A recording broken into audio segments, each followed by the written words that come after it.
Hey everyone, happy Thursday. It's big news comes out of Tampa Bay, and that is the Buccaneers head coach Bruce Arians has decided that it's time to retire, and he will be taking a position in the Bucs front office.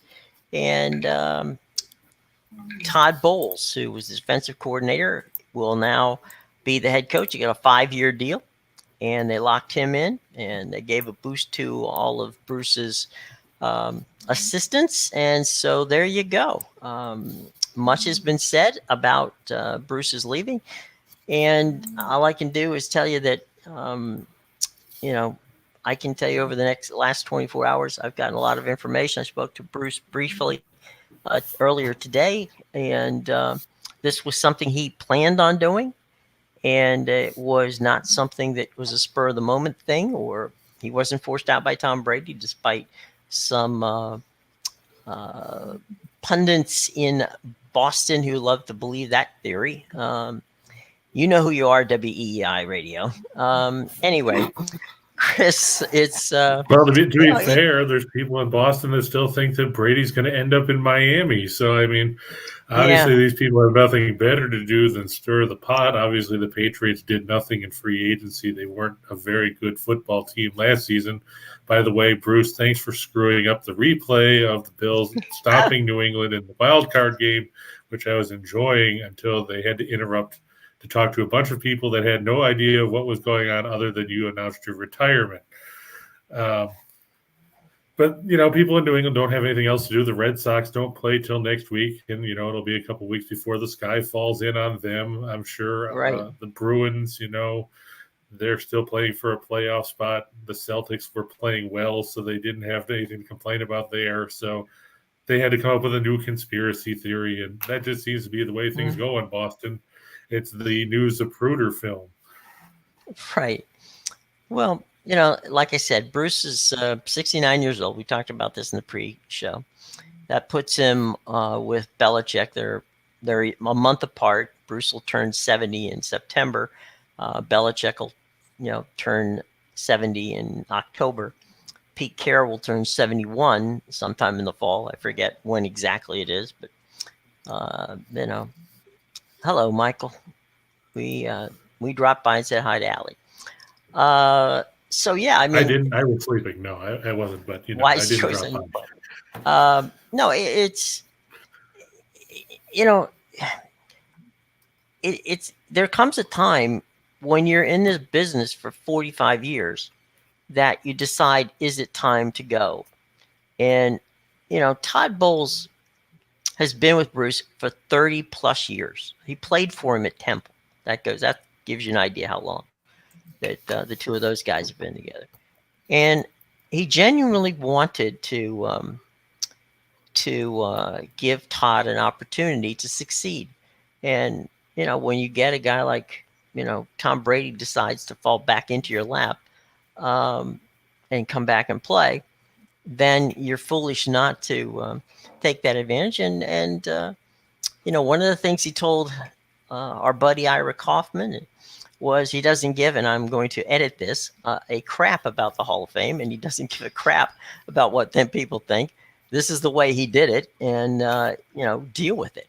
So that's pretty much Bruce. I mean, don't ask him a question if you don't want to answer, because he'll give you one. He also said that there wasn't a player who he ever coached from the time he started in Alabama, which is where I met him, till the time he, retired, that he didn't yell at one point in time. And he said, if you think that Tom Brady can't be yelled at, or Peyton Manning, or Bruce, Ben Roethlisberger, or any of the other, stars that he coached, then you're crazy, because they can, and they did. And so anyway, Bruce Arians, good guy. He will leave the Buccaneers. He will be entered into their Ring of Honor this fall. And the Todd Bowles era in Tampa Bay begins today. And so we'll see how that works out. But I don't think it's going to be that big of a change in the way that the Buccaneers run the show. So there you go, boys and girls. Now, correct me. Now, you're going to tell me Leroy Selman is in the Tampa Bay Ring of Honor, right? He is, yes, sir. Okay, I was going to say I would think that he would be, since he was the He was one of the first first. I ever think he pick for might the have even franchise. been. He might have very much even been the first. So yeah, he was there. His brother Dewey Selman is in there. Um, that was interesting. Leroy Dewey and Lucius Selman, all three linebackers at Oklahoma, within a year of each other. And Lucius Selman never played professional football. He stayed at the University of Oklahoma and was an assistant coach there for many years. So there's that. Yeah, he is in the Hall of the Ring of Fame, as is guys like Warren Sapp and John Lynch and Doug Williams and a few more than a few others. And so Bruce will get that job. And frankly, I think if you look at Bruce's resume, it's worthy of Hall of Fame consideration. You know, I don't vote for the Hall of Fame, so but Ira does. Ira Kaufman does. So we'll have to bring him on and ask him about how how he's gonna present Bruce for the Hall of Fame. So we'll see about that. But anyway, that's what we can talk about with regard to that. And you know, Michael said that Todd Bowles needs to bring back the creamsicle orange uniforms with Buccaneer Bruce. actually, tell you what, they are bringing Buccaneer Bruce back for one game this year and one game next year. They got for years that has been everybody's wanted that. The problem was that uh, the helmets are different. If you remember, the Buccaneer creamsicle uniform was the helmet was white, and then there was the Buccaneer Bruce on the side there with the swashbuckling thing on the side of the helmet Where he was in Cheeto orange. orange. Yeah, orange with a little red tin to it. So yeah, that was there. So yeah, they will have it back this year. So in 22 and 23, and who knows 24, they will definitely be there. So that's My cool. favorite thing about those uniforms was back when Sam Weish coached there, and he said, Oh God. I remember because I had the Super Bowl program the first year the Buffalo went to the Super Bowl against the Giants, and Mm-hmm. when they did the recaps for by week, Sam Weish said that the uniforms were that color orange, so that way they could see the tire tracks of the truck that ran them over. Uh, So I mean, the great late Sam White, he was a colorful individual, and of course, everybody knows of his many exploits with the great Jerry Glanville, both Yeah. in the NFC and the AFC, because of course Glanville coached the Falcons. Yep. They didn't like each other at all, and they made no bones about it, which is They great. probably still don't, even though Weish has passed away. Yeah, Jerry holds a grudge, so I'm quite certain that if I know Jerry, he Uh, probably sent black roses to the funeral. But I, yeah, not if it was me, I would think Glanville would have went to the funeral to make sure he was dead. I don't know that they would have been Um, welcoming. I don't know if he'd have been welcome to the funeral. That might not have Michael been. asked if Steve Young ever wore the creamsicle orange. I'm pretty He sure he did. did, didn't he? He did. Yeah, we did. I saw it Before up Vinny close and before personal. Vinny Testaverde. Yeah, Vinny. Oh Lord, Vinny. Vinny once said, after having a season where he had serious interception problems, that the problem was that he had realized that he'd gone to an optometrist and found out that he was colorblind. Now, I understand color blindness, okay? But if one color, okay, I can see black, I can see white if you're colorblind, okay? You can see dark, you can see light. If my team is in the light and your team is in the dark, how does that still affect my ability to pass?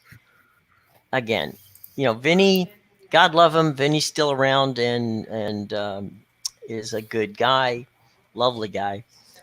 But if ever there was a poster child for an NFL quarterback who was interesting but never quite met the expectation, it would probably be Vinny. but he did kick Yeah, around and for a long the time. weird It part is was he led the league in interceptions 4 times. And he That's did it in right. back-to-back years in Tampa in 88, 89. Then he did it with the Jets in 2000. And he did it with Dallas in 2004 at age 41. Well, Um, so, I Vinny's mean, nothing if he not didn't consistent. necessarily get better. No, no, he was an equal opportunity, thrower. So yeah, it was Yeah. Vinny. Interesting guy, very interesting guy.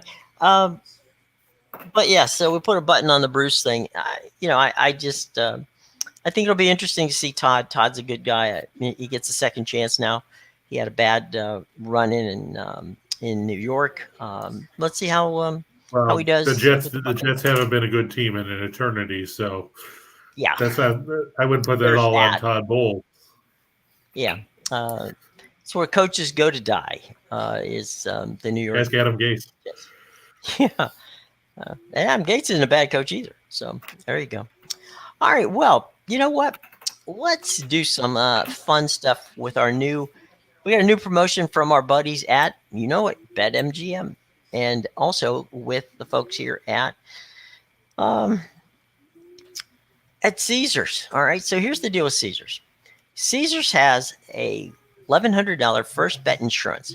Place a first time wager of up to $1,100 and get it back in the form of a free bet if you lose. So you can't lose. Okay. First time that you're involve yourself with Caesars using the Caesars bet app, all you have to do is bet any amount of money up to $1,100, and if you lose, hey, no problem. They're going to give you another shot at it. Okay. But here's what you got to do. Besides go to the show box, because that's where we have everything, you have to use our promo code, and that's ATS Winners. Okay. And that's what you're going to do. You do that, and you're good to bet on anything and get covered just in case you lose. Okay. How do you lose in a deal like that, huh? You can't. And that's what the folks at Caesars want you to do. So jump down there in the show box below. It's right below us, and make sure that you take advantage of that. Now, by the way, as we always say, you have to be 21 years of age and always bet responsibly. Okay, cool. Okay, my friend, we got Uno college basketball game tonight, huh? On the list, and it's the NIT final, I guess, Yep, hold on. I got to between put. There we go. I had to Xavier get those and back up Texas. because they didn't. I forgot when I exited out. They didn't pop back up. That's okay. Yeah, It's take a note, it's guys. a reveal. There it is. Take note, The guys. Aggies. Yep, you were expecting the TBC final tonight with Fresno State and Coastal Carolina. That game was moved to tomorrow night now because Fresno State apparently had travel issues that were unexpected. Um, of course, that game had to be played in Conway, South Carolina, because Fresno had a conflicting date at the Save Mart Center. But like I said, that game now moved to tomorrow night. So guess what? There'll be college basketball tomorrow to talk about, even if we don't want to talk about the Final Four, which will be Saturday. But this is the NIT final. We've got Texas A&M and Xavier. Of course, two teams that everybody thought would be here, not. Mm-hmm. Texas A&M favored by 4.5 points in this contest. Texas A&M 27-12. They're 9-9 in the SEC. They're 6-3 on neutral floors. Xavier improved to 22-13. They're 8-11 in Big East. They were 2-2 on neutral floors. How'd they get here? Xavier beat St. Bonaventure in the semifinals, 84-77. Tuesday night, Texas A&M beat Washington State 72-56 in a game where neither team wanted to score in the last 5 minutes just to ensure that the game stayed under the total. Huh. We're looking at things here. Texas A&M 130th in scoring offense at 72.7 points a game. They're 157th in field goal percentage. They're 166th in 2-point percentage at 50.5. Neither team shoots much in the way of 3-pointers. Texas A&M knocks down 6.5 a game. Xavier 6.7. And neither team shoots well out there either. Texas A&M 252nd in 3-point shooting. Xavier is 262nd at 32.1%. Also, don't expect anyone to salt the game here at the free throw line. Xavier 70.1% at the stripe. Texas A&M 69.9. The big difference here between these teams, defensively, Xavier's a middle of the road team on defense, 181st in scoring defense, 69.1 points a game. Texas A&M 74th, giving up just 65.9 points per contest, 61st in field goal percentage defense, 95th in 2-point defense. The Aggies 9-1 in their last 10 against the spread after a straight up win. They're 8-1 in their last 9 following an ATS win. Xavier, despite beating St. Bonaventure the other night, are just 2-10 against the spread in their last 12 after a straight up win. Like Sly said, Texas A&M has been playing well. Might as well stay on the train and go with the Aggies. The Musketeers expected not to have Paul Scruggs again tonight.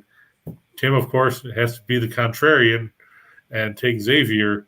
I just don't trust the Musketeers, especially when they gave up 54 points in the second half against St. Bonaventure after only giving up 23 in the first. And the loss of Scruggs is definitely concerning for Xavier. I know that they pulled it out the other night. I just think the way that Texas A&M played basketball down the stretch, that the Aggies are the better team tonight. It'll be an interesting game, I think.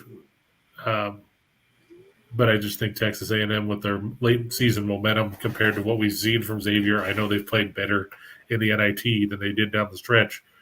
But it's hard to have faith in a team that fired their coach, that lost 8 of 10 to end the regular season, to play themselves out of an NCAA tournament spot. I know they've been better here, but every good thing has to come to an end, as they say.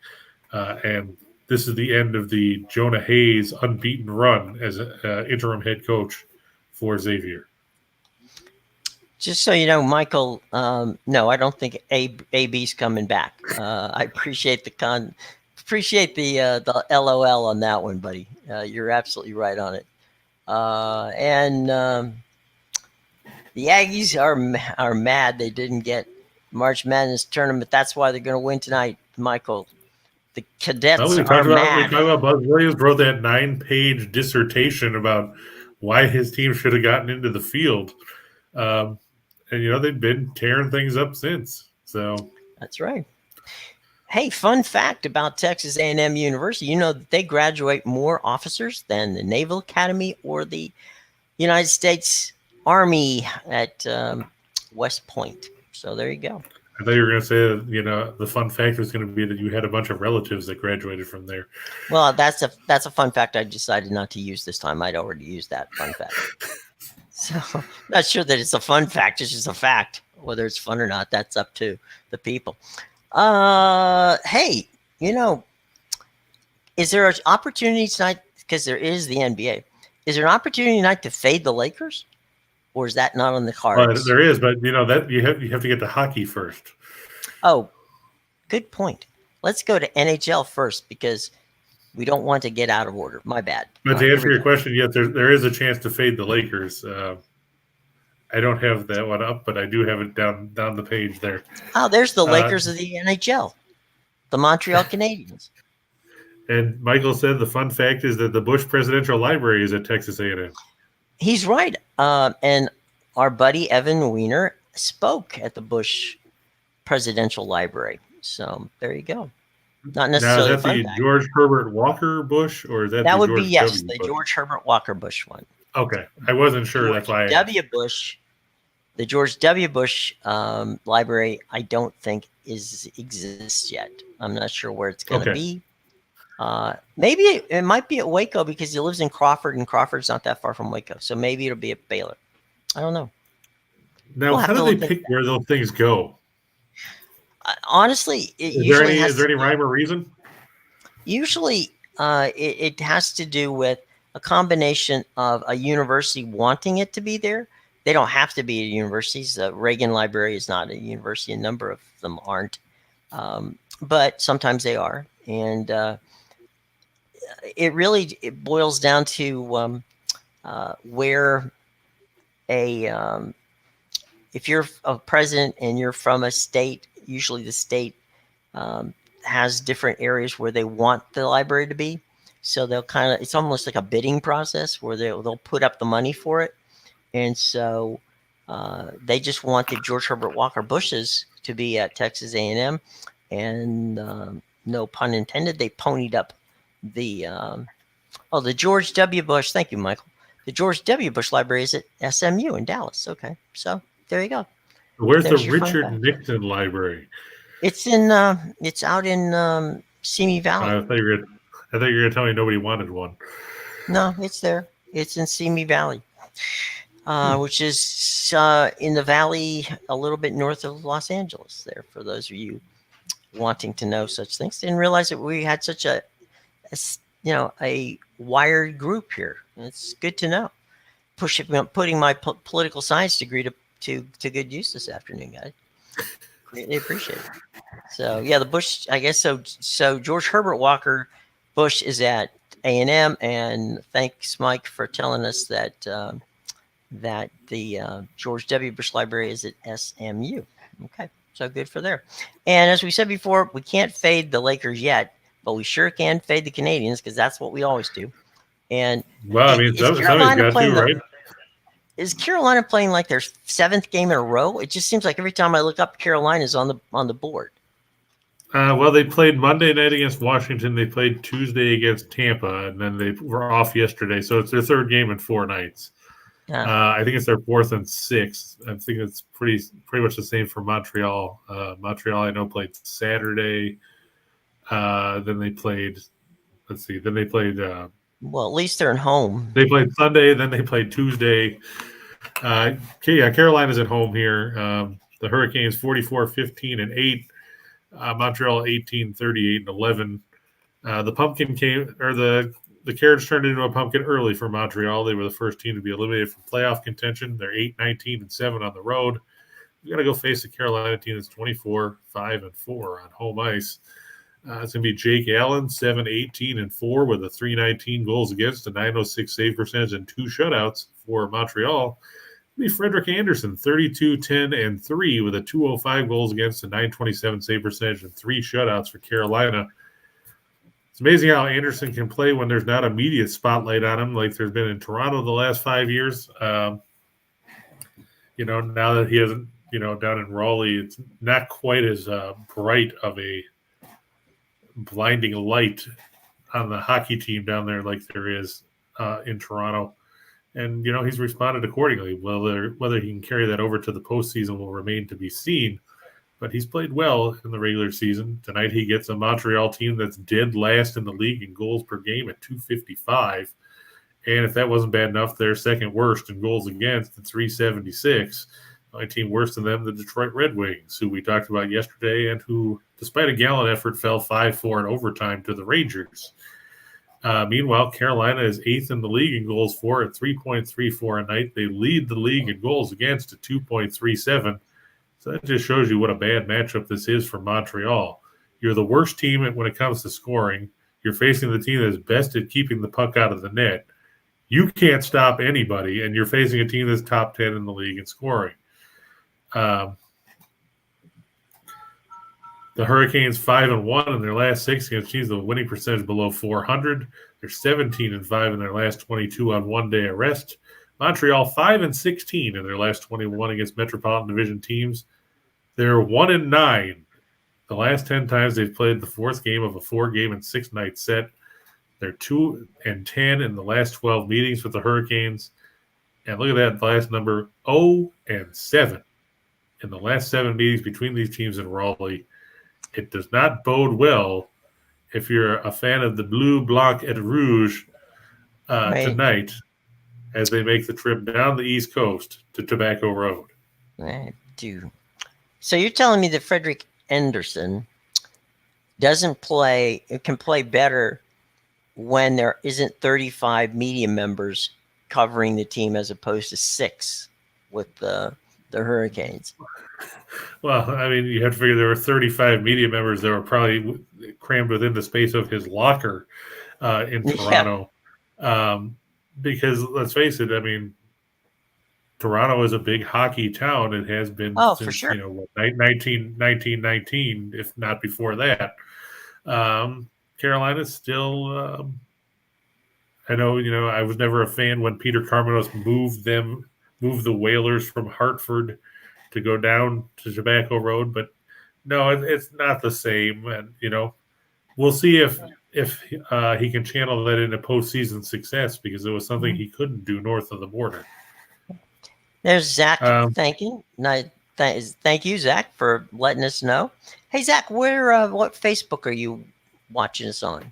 And also, yeah, we were fortunate about that one because that game was 3-3 for an eternity, and I thought I was going to end up getting a lot past it, but it ending up 4-3 in a shootout.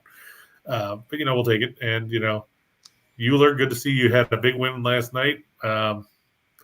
We talked about Arizona, San Jose. I noticed our buddy Ryan is not here today. he's Probably busy celebrating. no, he's not. He's busy drowning his tears in some cheap beer because the Sharks were beaten by the Coyotes 5-2, right. which was disappointing. And now, of course, the Sharks now have to go on the road tonight and face Colorado. So not a good back to back set. Not a good back to back set for the Sharks. They had pretty much had to have that win last night and did not get it. Yeah. Thanks to Zach for telling us that he's watched us on the Winners and Whiners Facebook. And Tyrone, welcome to the house, boys. All right, let's move on from Les Habitants to our next one. Hey, look, it's Panthers Florida again. Wow, that's right. ugly. That's an ugly money line. They're all ugly numbers. There's I think 8 or 9 games tonight, and almost all of them are over minus 200 on the money line because these games are either a team's playing the second game of a back to back, or the third game in 4 nights, or they're just bad. In this case, it's just Chicago's that bad. We watched them the other night; they were up 4-0 in the second period against the Sabres, and then promptly went on to lose 6-5.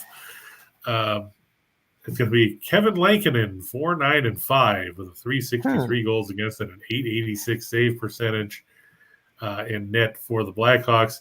Sergei Bobrovsky gets another chance to try to right the ship after that rocky start against Montreal the other night. He's 32-6-3 with a 261 goals against a 914 save percentage and 2 shutouts. Bobrovsky, he did give up 4 goals to Montreal the other night. 3 of them came in a 142 span. Apparently, Tim now switched over from being on YouTube. He switched over to coming in on Facebook. So Tim just tested everything out. Next, we'll see him pop up on Twitch or something. Who knows?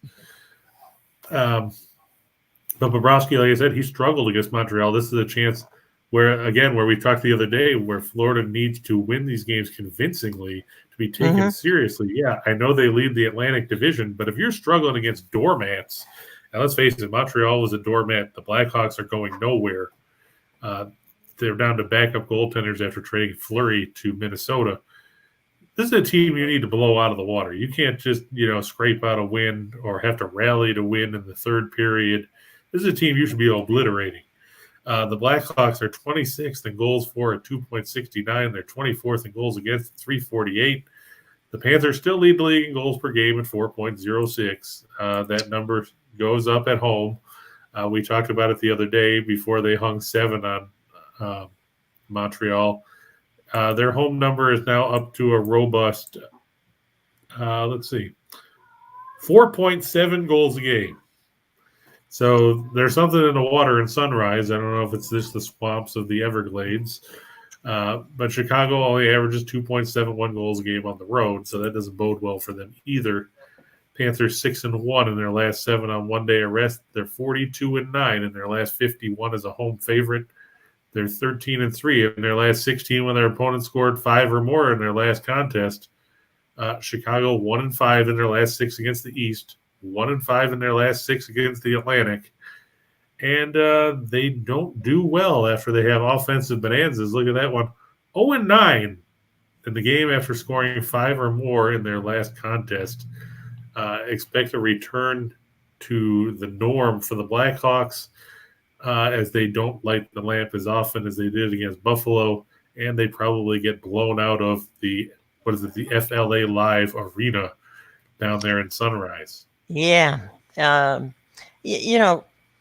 This is the time of season when if you're going to win a title or go deep into the Stanley Cup playoffs, you start getting that momentum. Remember, I mean, it's like the final couple weeks of a baseball season when the baseball team gets hot and they head into the playoffs and they start to build that momentum.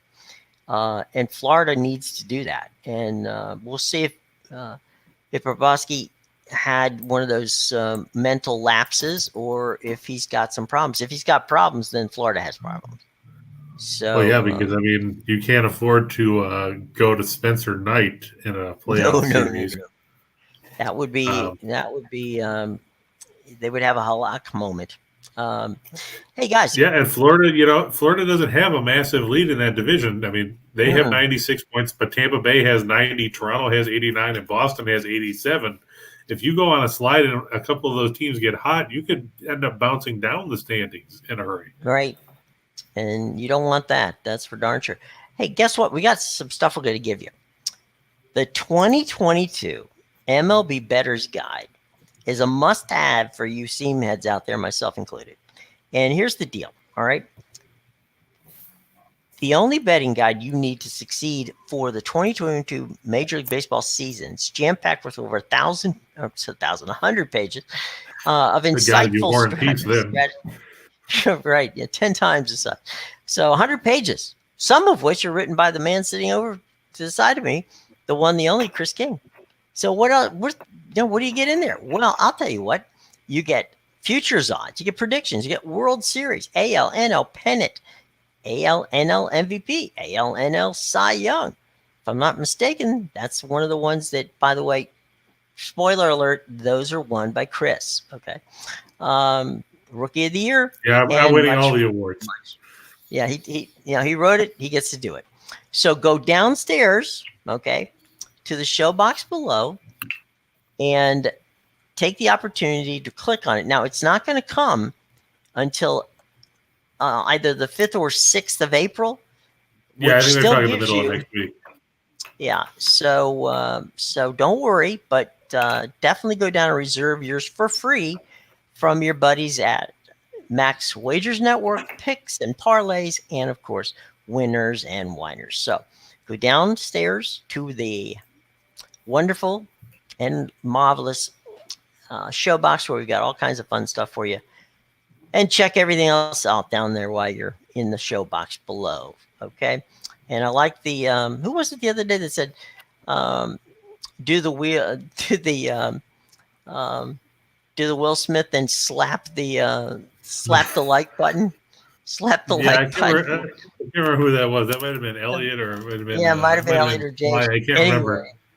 It's one of our good regulars. Slap that like button, and of course, by all means, hit the bell and subscribe so you know where we are at all times, because we don't know where we are at all times. But be good for somebody. And AJS, I agree with you about the Royals. I think they'll go over 74 wins. We talked about that with Scott and Scott the other day when we did the Central Division previews.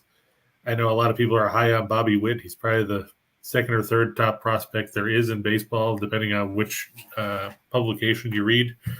The catch will be if the Royals can get enough pitching to make any kind of push, because there's a lot of young arms in that rotation. Well, I mean, he can't hurt.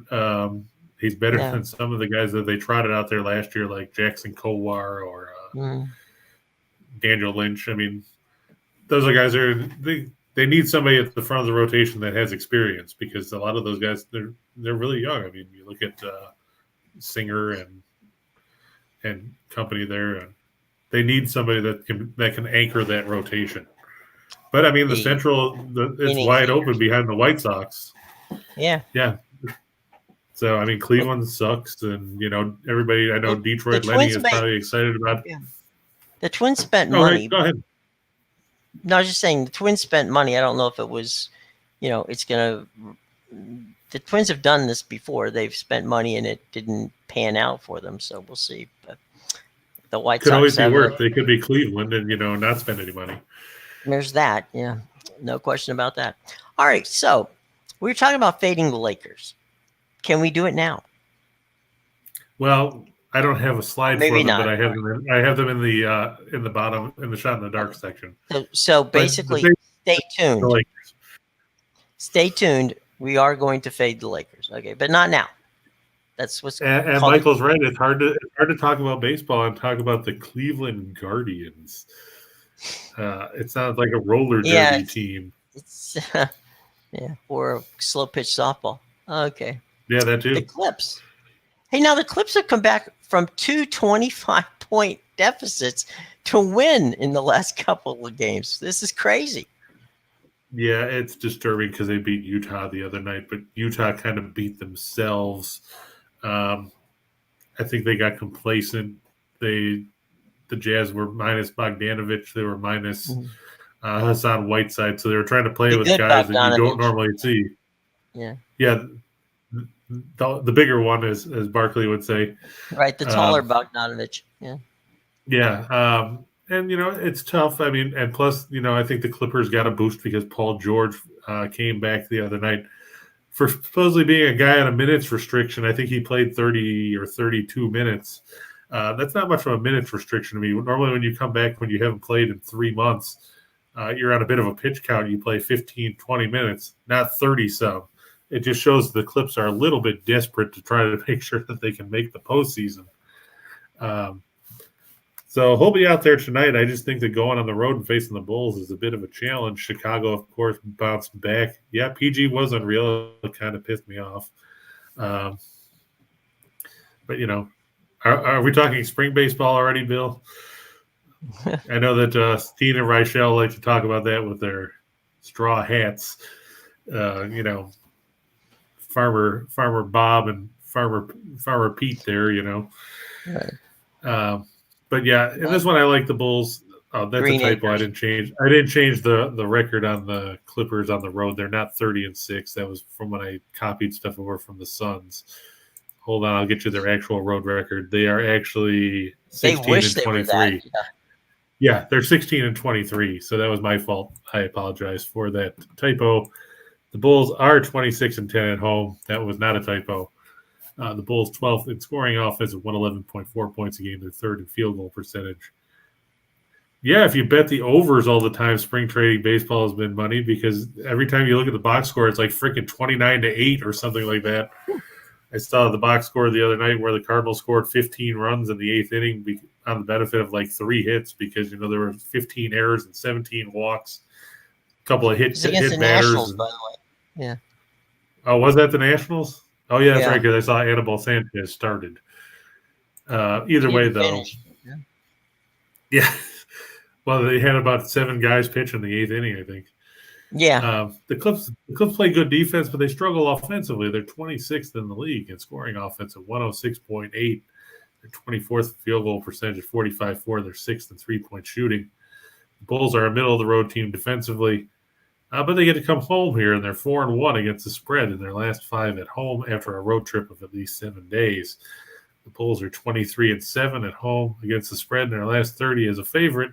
Clips 1-5 against the spread in their last 6 overall, 1-6 in their last 7 against teams with a winning record, and they're just 1-4 against the spread in the last 5 meetings against Chicago. Looking at the injury report, Nick Batum and Marcus Morris Sr. both questionable for the Clips. Brandon Boston is out. Kawhi Leonard, of course, we knew was out. Norman Powell still out with that broken foot. Jason Preston and Jay Scrubb also missing. Lonzo Ball still on his way back from that torn meniscus. Zach LaVine, though, is probable tonight with a sore knee, so look for him to take the floor. I think the combination of LaVine, DeRozan, and Vucevic will prove to be just enough for the Bulls to get the win at the United Center in this contest. That's true, Okay. Sly. If PG plays like he did the other night, the Clips can make some noise later. Unfortunately, he'll be making noise in the play-in games, and if they don't, succeed there, it'll be a quick off season for the boys from the Crypto Dome. Yeah. It's another Captain Obvious moment, but this actually is a game that both teams have to win. And let me ask you this, Jim. If the Clippers don't make the playoffs, how hot is the seed for Tyronn Lue? I mean, he's kept this team around 500 despite the fact that, they have no players. I'm going to say that Ballmer's group, who owns the Clippers, they're not as reactionary as the Lakers, but you know, and a lot of people think Ty Lue is a fine coach. So I think he might have a little bit longer string than the Lakers. But we'll have to wait and see. So I'm going to go with that he hangs maybe for the. Yeah, I'm not gonna fire him yet. I think Okay. he'll be around. I think it depends. Probably on how if they can make their way to the playoff game and maybe make a little noise. They're not going to win the championship, but if they can get in there and make a little noise, that'd be good. And you talked about, was it Milwaukee? Everybody other than everybody falling behind them. The Bulls, the Heat, everybody else. They just seem to be tripping over themselves, and so somebody's going to have to take control of that. And right now, it doesn't seem like anybody wants it. It's like playing hot potato. True. So there you go. Say, and yes, breaking news: Clippers executive Jim Williams saying Tyronn Lue will not be fired. Right. Yeah. Steve Ballmer. Williams speaking on conditions of anonymity for owner Steve Ballmer. Yeah. Steve will be calling me directly here soon. So, all right. I was just reading Tim is helping out young Chad there, young Chart. I'm sorry. He thinks Xavier can win and cover. So there you go. All right. So from the Clips and the Bulls, we move on to the Nets and yet another team that is in that scrum with Miami and Chicago and everybody else. And that's basically what it is. It's a scrum. You look at how the Eastern Conference has panned out, and it's a giant cluster. The Heat managed to win last night in Boston in a game that I thought was going to go over the total, and they were well poised to until the fourth quarter when Boston scored 15 points and lost. So the Heat lead the Eastern Conference by one game over the Bucks. The 76ers and the Celtics are 2 back. The Bulls and the Raptors are 4.5 back. Those are the top 6 teams in the East.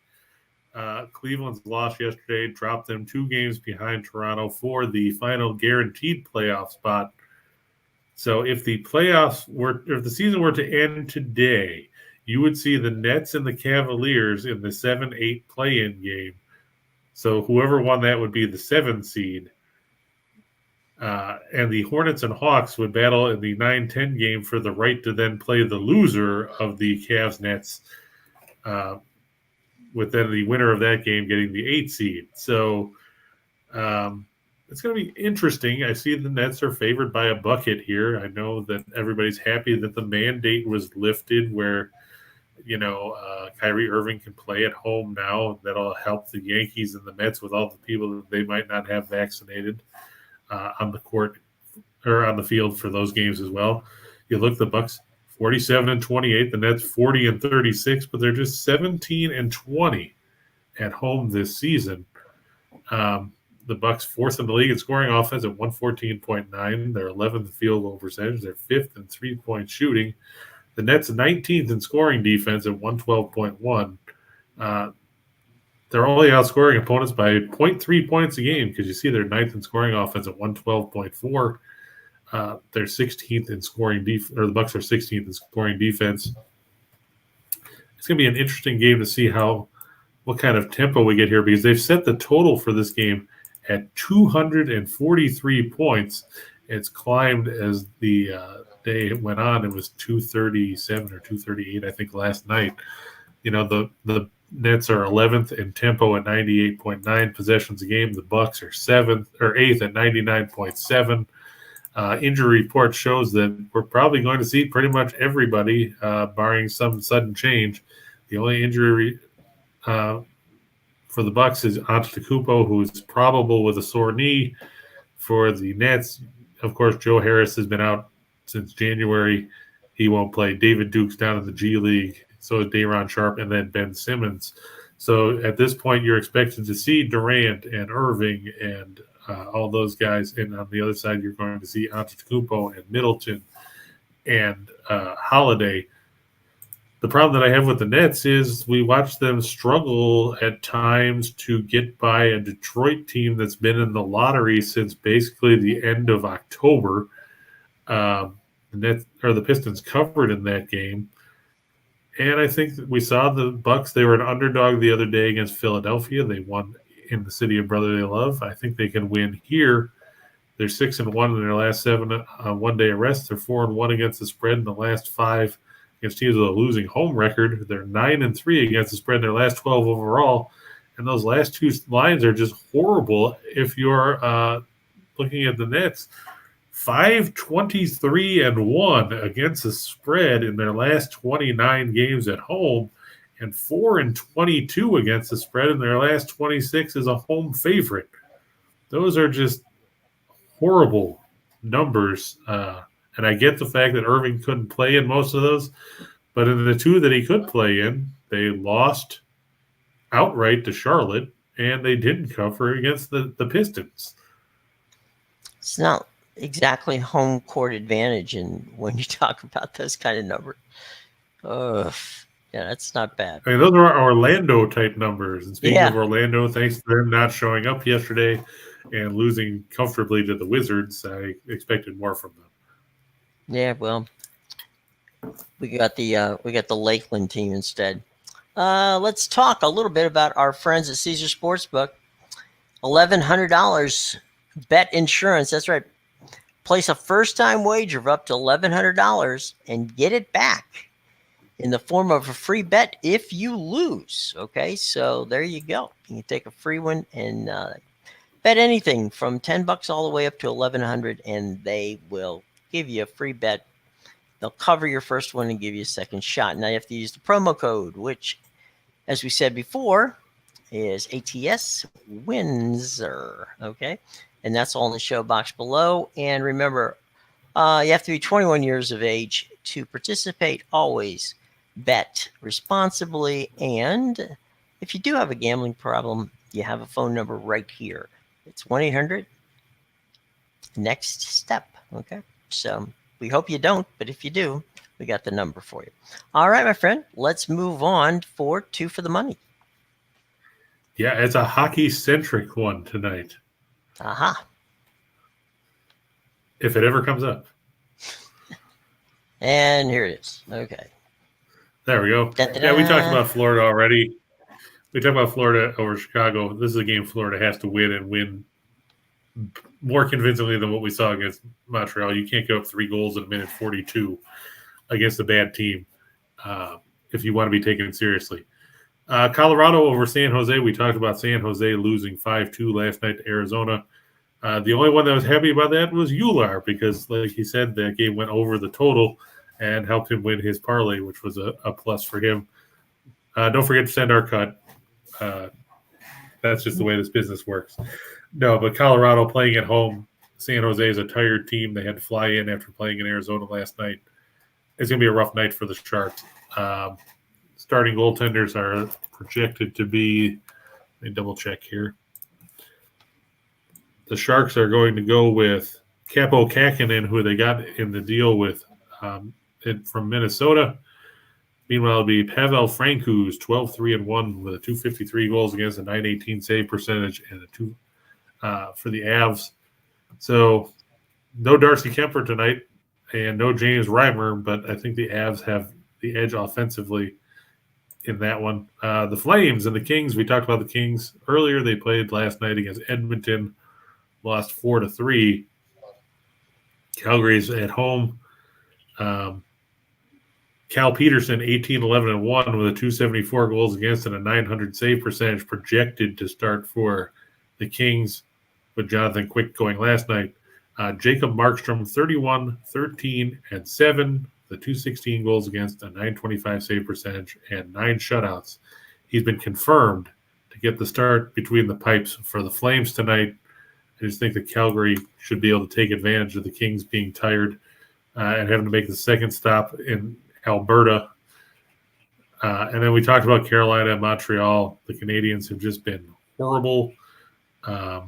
you have to think that the Hurricanes will get the upper hand in this one and cruise on to the victory, especially playing at home against a Montreal team that, let's face it, isn't good.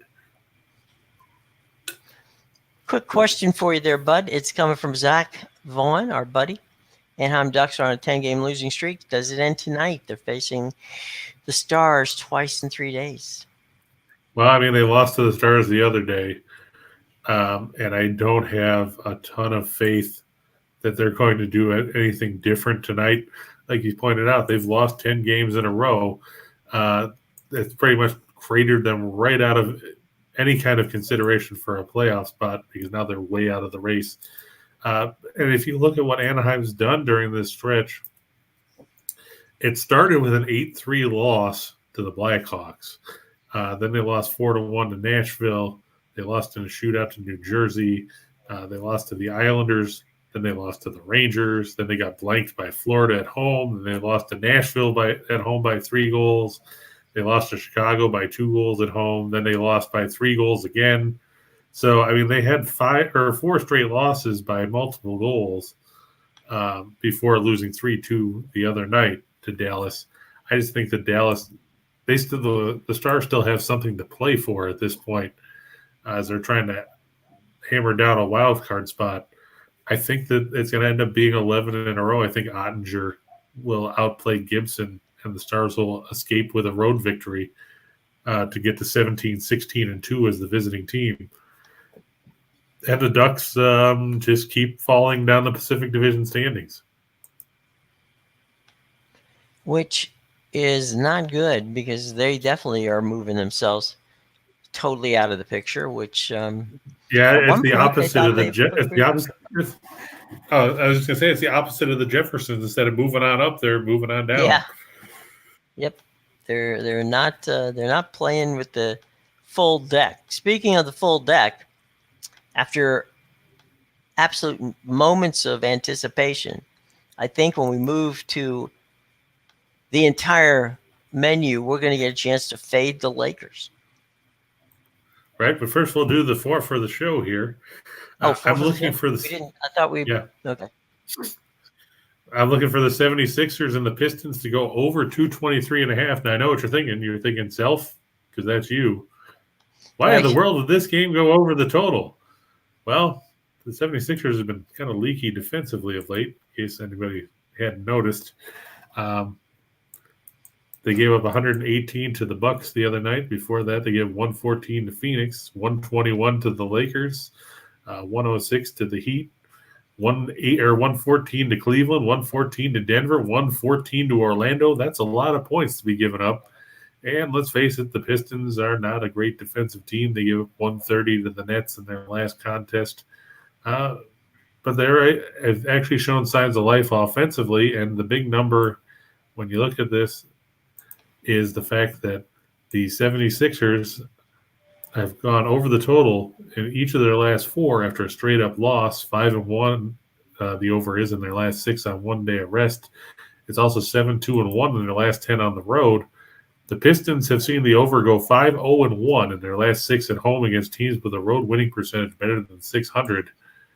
And the interesting stats, the over 7-0-1 in the last 8 meetings between these teams. If that wasn't bad enough, the over is also 7-0-1 in the last 8 meetings between these teams in the Motor City. 223.5 sounds like a lot when you're talking about the Pistons, but hey, it's hard to argue those kind of numbers. Mm-hmm. And like I said, I like the Bucks +2 over the Nets. Anytime I get 2 points with the Nets or with the Bucks, the way they've played basketball and the fact that they're healthy is a plus. I mean, I took them with the points against Philadelphia the other night. They won outright. I'll take them again here. The Bulls over the Clips. We talked about that. And then the Bruins over New Jersey. That's the game Boston has to win. We talked about Florida needs to win games convincingly. Mm-hmm. Boston, was hammered by Toronto the other night. I know you look at the final score and say it was only 6-4. Yeah, but it was 6-1 in the second period when Boston completely lost their cool and then tried to, go go ballistic, led to Brad Marchand picking up another misconduct penalty. Pretty sure he leads the league in that kind of stupidity. Be Nico Dawes in net for the Devils. Linus Ullmark is expected to start for the Bruins. This is a game where Boston needs the win. They need to get back on track. They had won 7 of 8 before losing that game the other night. New Jersey's going nowhere fast. We know that they're not going to the playoffs. So this is a chance for Boston to pick up 2 points that they need in the standings. Mm-hmm. They're sticking in Trenton. Yeah. So good old Trenton. Good old Trenton. There you go. All right. So there's the 4-team parlay. Now, after I've screwed the open twice, let me go one more time. This is the opportunity with the menu, shot in the dark, to fade the Lakers somewhere on this list, but not first. Yep, they're in there. Yeah, like I said, I'm gonna stick with Texas A&M over Xavier. I know we talked about it at the top. I just think the Aggies are a motivated team, like Michael said. They're pissed off they didn't make the field for the NCAA tournament, even though there's some teams that got in. Michigan that didn't necessarily belong there. You could have just inserted any Big Ten team really into that spot, but Michigan stands out.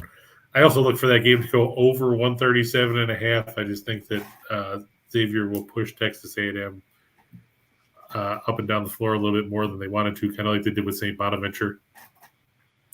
Now, we talked about the Pistons and the 76ers going over the number. I don't trust Philadelphia to cover double digits.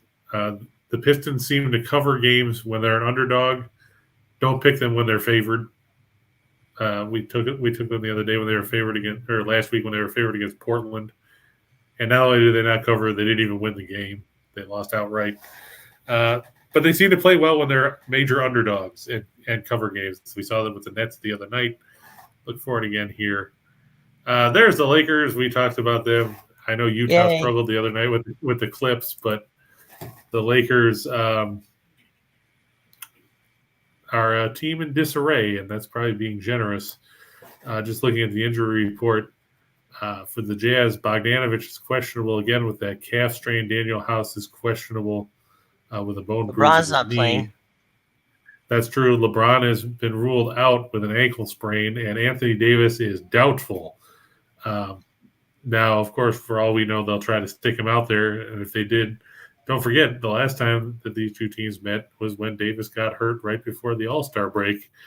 They put him out there, and he hurt his foot. I think that was, 2 or 3 games after he came back from being hurt the last time. It might be better for him just to stay home and not make the trip for this game. Well, LeBron is back in L.A. having his foot looked at by a couple of team doctors, so he isn't even on the traveling squad, and we don't even know what's going to happen when they return home. Well, yeah, so I mean that's a factor too. So I guess that means it'll be Russell Westbrook jacking up 30 shots and making about 6 with probably about as many air balls or shots off the side of the backboard, or insert other bad-looking shots here. The one player prop I snuck in here was Kevin Durant going over 30.5. I just think this is going to be one of those games where you see him and Antetokounmpo going back and forth over and over and over again because, let's face it, that's what these guys do. They score a ton of points. Same token, I'm going with Cleveland and Atlanta staying under 228. Cleveland's still a very good defensive team despite their issues offensively of late. Both teams playing the second game of a back-to-back. We saw Cleveland lose to Dallas yesterday. We saw Atlanta beat Oklahoma City. Not that anyone was overly impressed with the fact that they beat the Thunder, who were minus pretty much everybody. Like we talked about when Zach asked about it, I'm going to go with the Stars over the Ducks. Yeah, that's right. The Leafs are playing the Jets. I didn't put that up here because I try to avoid games that, I have a personal interest in. The Utah game I had to put up because there was a lack of NBA games on the schedule. From what I understand, it's going to be Eric Comrie starting for the Jets against Eric Kallgren because the Leafs have no goaltenders right now. Kallgren, of course, was called up a couple of weeks ago Peter Mrazek hurt for what seems like the 17th time this season. He seems destined for long-term IR. What a waste of an investment that was, paying him $3+ million a year to get hurt more times than he's actually turned in a decent start. All I can do as a Leafs fan is hope that Jack Campbell comes back sooner rather than later. The one plus that the Leafs have, other than being at home, is like Sly said, the Jets played last night in Buffalo, winning in a shootout 3-2. The Jets also expected to be without Kyle Connor and Nate Schmidt, who were in the COVID protocols yesterday. According to Elliot Friedman, that means every player on the Jets this season has spent time in the COVID protocols. It makes for a rough go there. Either way, I wish Sly and the Jets luck. They can get 1 point if they want, but I'd rather have 2 myself. Like we said, the Stars over the Ducks, the Islanders over the Blue Jackets. These teams met in Columbus the other day, with the Islanders taking a 4-3 win. This game's in Trotz land. I don't expect things to be a whole lot different. Ilya Sorokin and Elvis Merzlikins in net for that one. I look for the Sharks and Avs to go over 6, especially now that I see that it's 2 backup goaltenders, and we know how well Colorado scores at home. And the Penguins and the Wild to stay under 6.5. Minnesota, they've been on a roll. I think they've won 7 in a row now. Mm-hmm. Strangely, they've all come at home. And if you look in that stretch, the under has gone 6-0-1. So Minnesota, for as well as they've played offensively at home, and they average 3.97 goals a game at the Xcel Energy Arena, or Center, whatever it is. Whatever that place is called. Yes. That building over there with the dome and stuff. Right. It's supposed to be looking here. Apparently, the Penguins are going with Casey DeSmith over Tristan Jarry. DeSmith 6-4-4 with a 296 goals against, a 905 save percentage. It's going to be Cam Talbot 27-12-1 with a 280 goals against, and a 911 save percentage for the Wild. I still think it's going to end up under 6.5. I think it's going to be a 3-2, something like that sort of game. Both teams have good defenses. Pittsburgh doesn't give up much as far as goals go on the road. They only allow, I think it's 2.3. Where'd it go? Stupid thing. 2.38 goals per game on the road. Minnesota only gives up 2.94 at home. Mm-hmm. So I think that one will end up short of the number. Yeah, looks that way. All right, what are you going to watch tonight? I'm just looking at Daryl's thing. That's a big parlay. You're going with 1, 2, 3, 4, 5, 6, 7, 9 teams. Wow. I'm biased, but I like the Leafs. I like the Stars. I like the Avs and the Flames. I put them up in the 2-team part. I like the Bucks. I'm not sold on Cleveland. They didn't look all that great in the second half against Dallas. Now they have faced an Atlanta team that hung 136 or something like that yesterday. And Cleveland has struggled without Mobley and without Jared Allen and all that because their size advantage is gone. The Clippers I don't like. I like Chicago there. Now, sure, George could go off for like he did the other night, but going on the road's a different ball of wax. And Texas A&M I like. Oh, Texas A&M over. Yeah, well, I went with the over anyway. So, right, it's a very complex parlay you got going there, Daryl. Like I said, the ones that I'd be concerned about from a personal perspective is the Cavs and the Clips. But as the saying goes, if you are comfortable with it and you're solid with what you've got there, then go with it. You don't have to listen to me or anybody else. We just give you the advice that we have. Yep, the best we can give you. As for what am I going to watch? Well, I'll watch the Leafs and the Jets on ESPN3 because I'll say this about ESPN3. Since I upgraded Hulu and got Hulu with live TV and they added all that crap, it makes it a lot easier to watch hockey games down here because normally I'd be restricted to watching, whatever the national game was or the Hurricanes, who I don't like. So kudos to them You for got getting all those options then. games out there. Yeah, You got there's more options. options. Mm-hmm. I can watch bad games if I want. Right. The When my Coyotes. wife's grandfather was here, we watched the Sabres play the Blue Jackets. I mean, Oh, there you go. That and that was counts as a horrible. bad game. Yeah. All right. Well, we've had a lot of fun today. Any final questions before we get out of here? Tomorrow, No, what are you going to watch, Jim? Netflix. No, I'm just kidding. I'm not sure. I'll have to check. I The don't Nets think. Bucks game is on at 7:30 What? Who's on? on Who's at 7:30? TNT. The Oh, Nets the Bucks. Matt.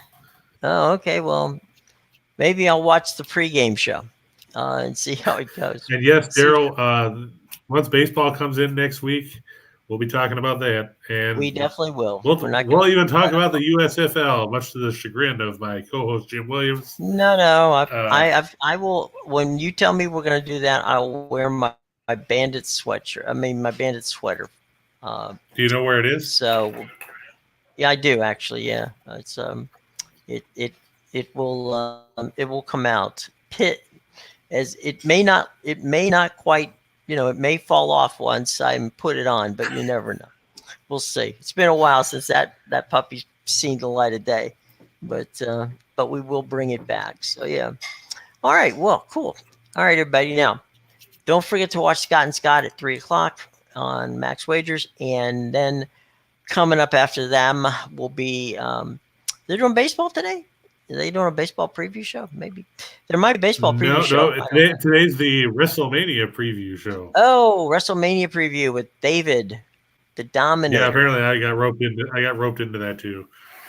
Oh, okay. Well, you and the gang will be there for that one. And then 5 I'm sure o'clock. literally dozens of people will be tuning in. Right. At 5 o'clock, it's Tim, Nick, and Lenny. Tim was here a little earlier. And they'll be there for getting you ready for the evening. So don't go anywhere, gang. Just hang out with us. We enjoy having some time with you. We've had our time. We're going to let it go on now to Scott and Scott.